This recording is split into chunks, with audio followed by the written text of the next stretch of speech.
नमस्कार विद्यार्थी मित्रांनो, क्रिएटिव्ह मॅथ्स मराठी या आपल्या यूट्यूब चॅनलमध्ये तुमच्या सगळ्यांचं सहर्ष स्वागत आहे. इयत्ता 6वी गणितावर चर्चा करतोय. पॅट परीक्षेचा आपला पेपर असणार आहे आणि 6वी गणितावर चर्चा करतोय. 6वी गणिताची एक महत्त्वाची प्रश्नपत्रिका आज आपण बघणार आहोत. तर सगळ्यांचं मी पुन्हा एकदा सहर्ष स्वागत करतो आपल्या आजच्या चर्चेमध्ये. तर आज आपण इयत्ता 6वी गणितावर चर्चा करतोय. तर जाऊयात पटकन पुढे जाण्याच्या अगोदर एक छोटीशी रिक्वेस्ट आहे मित्रांनो, जर तुम्ही नवीन असाल आपल्या चॅनलवर, अजूनपर्यंत चॅनल सबस्क्राईब नसेल केला तर आत्ताच आपला चॅनल सबस्क्राईब करून त्या बाजूला असलेलं बेलचं बटन दाबायला विसरू नका. तर बघा मित्रांनो, या ठिकाणी आपण जर या पॅट परीक्षेचा विचार केला तर पहिला जो प्रश्न आहे तो तोंडी परीक्षेचा असतो, तो 10 मार्काला. याच्यामध्ये तुम्हाला काय विचारलं जाऊ शकते बघा, अशा प्रकारचे प्रश्न की बघा प्रश्न बघा, आता हे प्रात्यक्षिक प्रश्नामध्ये सुचवलेल्या रकमेसाठी नाणी व नोटा दर्शवण्यास सांगणे, म्हणजे प्रत्येकी 3 रकमा देणे. उदाहरणार्थ बघा, तुम्हाला अशा प्रकारचा प्रश्न विचारला जाईल. इथं नोटा तुमच्या समोर ठेवल्या जातील आणि सांगितलं जाईल की 125 रुपये देण्यासाठी कोणती नाणी व नोटांचा वापर कराल. जसं की तुम्ही 100 रुपयाची एक नोट वापराल, 20 रुपयाची एक नोट वापराल, 5 रुपयाचं एक नाणं वापराल. अशा पद्धतीने तुम्ही सांगू शकता. ओके, असे एकदम साधे सोपे प्रश्न तुम्हाला प्रॅक्टिकल एक्झाममध्ये या ठिकाणी विचारले जातील. ओके, त्याच्यानंतर दुसरा एक प्रश्न आपल्याला आहे प्रात्यक्षिकमध्ये. मोजपट्टी, मीटरपट्टीच्या सहाय्याने वही, पुस्तक, खिडकी, दरवाजा, बाक यांसारख्या 3 वस्तूंची लांबी मोजायला सांगणे. एक मीटर टेप दिला जाईल आणि त्याच्यामधून तुम्हाला या 3 वस्तूंची किंवा कुठल्याही वस्तूंची लांबी तुम्हाला मोजायला सांगितली जाऊ शकते. आणि अशा प्रकारचा एक तोंडी प्रश्न विचारला जाऊ शकतो. 1.25 किलोग्रॅम म्हणजे किती ग्रॅम? बाबा 1.25 किलोग्रॅम म्हणजे किती ग्रॅम? म्हणजे बघा 1250 ग्रॅम बरोबर. 1.25 किलोग्रॅम म्हणजे 1.5 लिटर म्हणजे किती लिटर? 1 लिटर म्हणजे 1000 मिलीलिटर. 1.5 लिटर म्हणजे 1,500 मिलीलिटर आपण म्हणू शकतो. 2.5 मीटर म्हणजे किती सेंटीमीटर? बघा 1 सेंटीमीटर म्हणजे 100 सेंटीमीटर म्हणजे 1 मीटर. 200 सेंटीमीटर म्हणजे 2 मीटर आणि 250 सेंटीमीटर म्हणजे 2.5 मीटर या ठिकाणी होऊ शकतं. ओके, तर असे पण प्रश्न तुम्हाला विचारले जाऊ शकतात छोटे छोटे. ओके, आता बघा एक हा प्रश्न, खालील दिलेल्या उदाहरण सोडवा.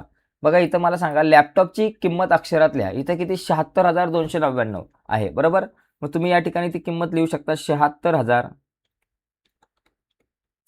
76,299. अशा प्रकारे तुम्ही लिहू शकता 76,299. एकदम सोपा प्रश्न आहे. 16 ही संख्या रोमन संख्येत लिहा. बघा हे रोमन संख्येत लिहिताना बघा हे 10 झाले, 10 नंतर 5 15 आणि 1 6 16. म्हणजे अशा प्रकारे तुम्ही ही संख्या रोमन अक्षरामध्ये लिहू शकता. ठीक आहे, तर एकदम सोपा विषय मित्रांनो, जास्त काय अवघड नाही आहे. ओके, चला पुढे जाऊयात आता. त्याच्यानंतर खालील संख्या विस्तारित रूपात लिहा. विस्तारित रूपात म्हणजे बघा 60, 60च्या पुढे 6च्या पुढे 1 2 3 4 0, 60,000. 7च्या पुढे 1 2 3 0. परत हा एक 0 तर आहेच ऑलरेडी, तो तसा लिहा वाटलंच तर.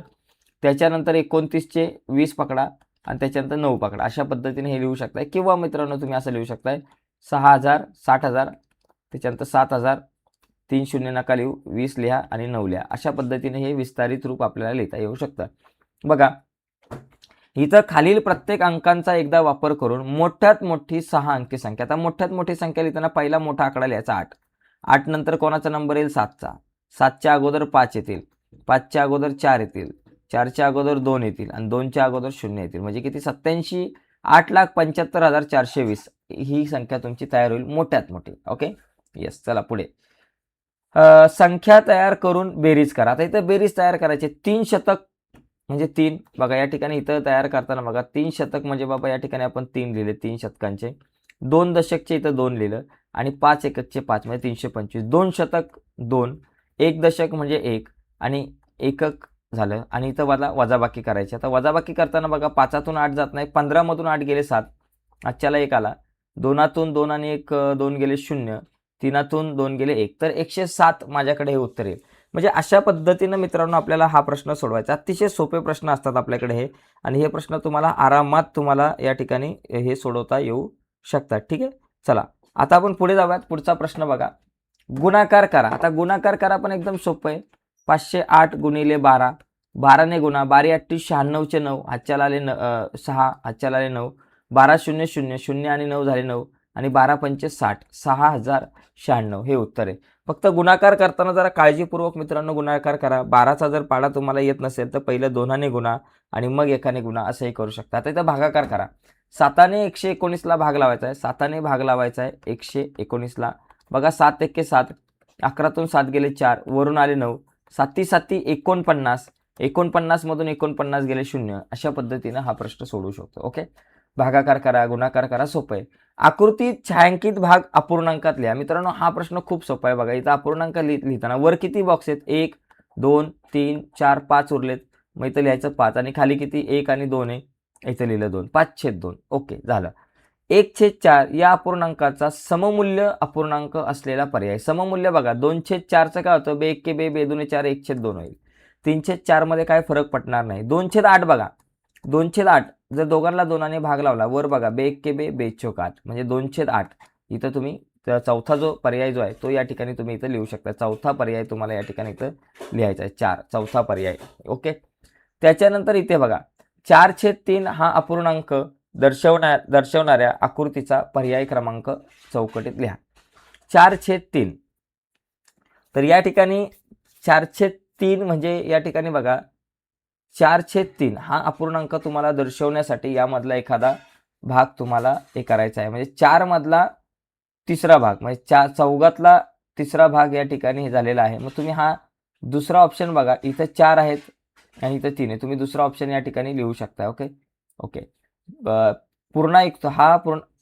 ओके ओके ओके, आकृतीचा पर्याय क्रमांक दर्शवा. ओके, 4/3.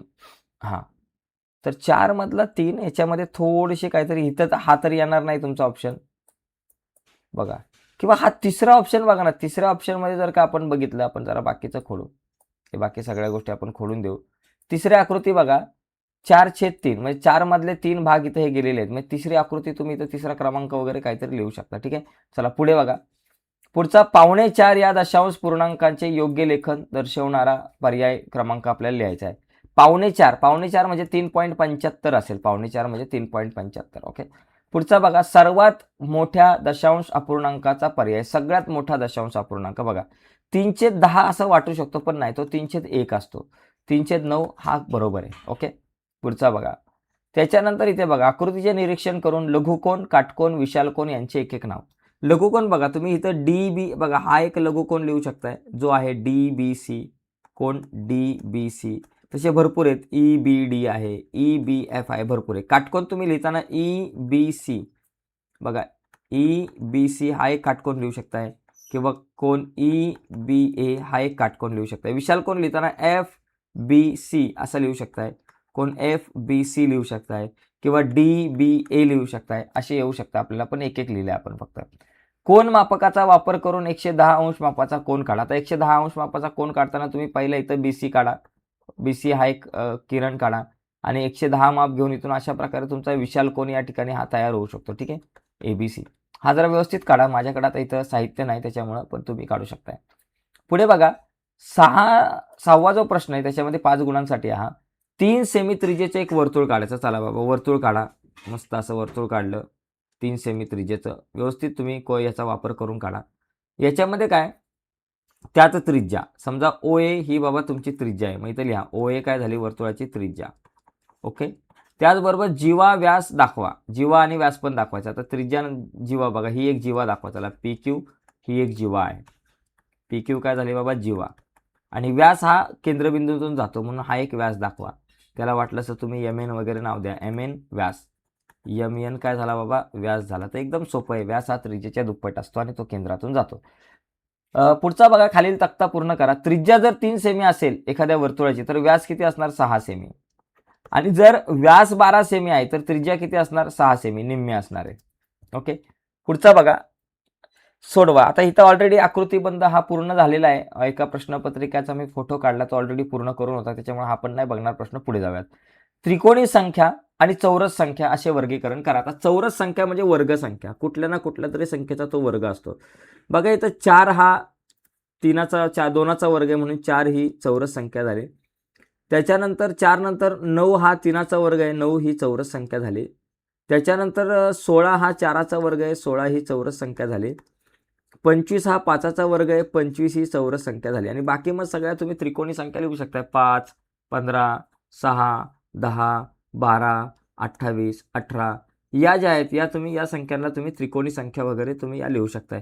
आता इथं जर तुम्ही बघायला गेलं तर या ठिकाणी या सगळ्याच त्रिकोणी संख्या नाही आहेत. बाकी उरलेल्या याच्यातल्या त्रिकोणी संख्या म्हणजे 5 ही त्रिकोणी संख्या. म्हणजे त्रिकोणी संख्या बघा, म्हणजे लगतच्या संख्यांचा जो काही गुणाकार आहे, दोन संख्यांचा गुणाकार, लगतच्या संख्यांचा गुणाकार करून त्याला जर तुम्ही 3ने भागलं तर तिथं तुम्हाला, त्याला जर तुम्ही 2ने भागलं तर येणारं जे उत्तर आहे ते येणारं उत्तर म्हणजे आपली त्रिकोणी संख्या असते. ओके.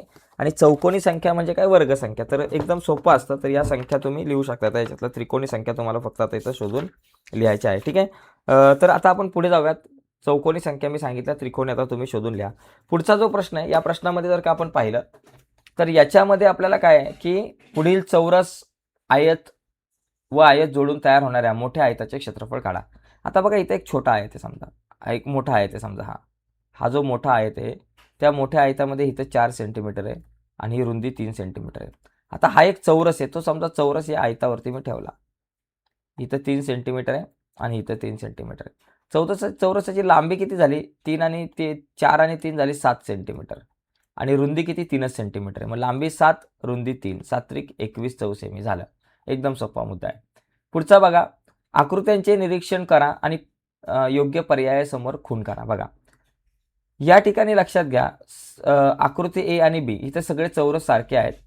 तर आकृती ए ची परिमिती आणि आकृती बी पेक्षा जास्त आहे. ए ची परिमिती बी पेक्षा जास्त आहे. ए आणि बी यांची परिमिती समान आहे का बी ची परिमिती ए पेक्षा जास्त आहे. तर परिमिती मोजायचा प्रयत्न केला तर इथं बघा 1 2 3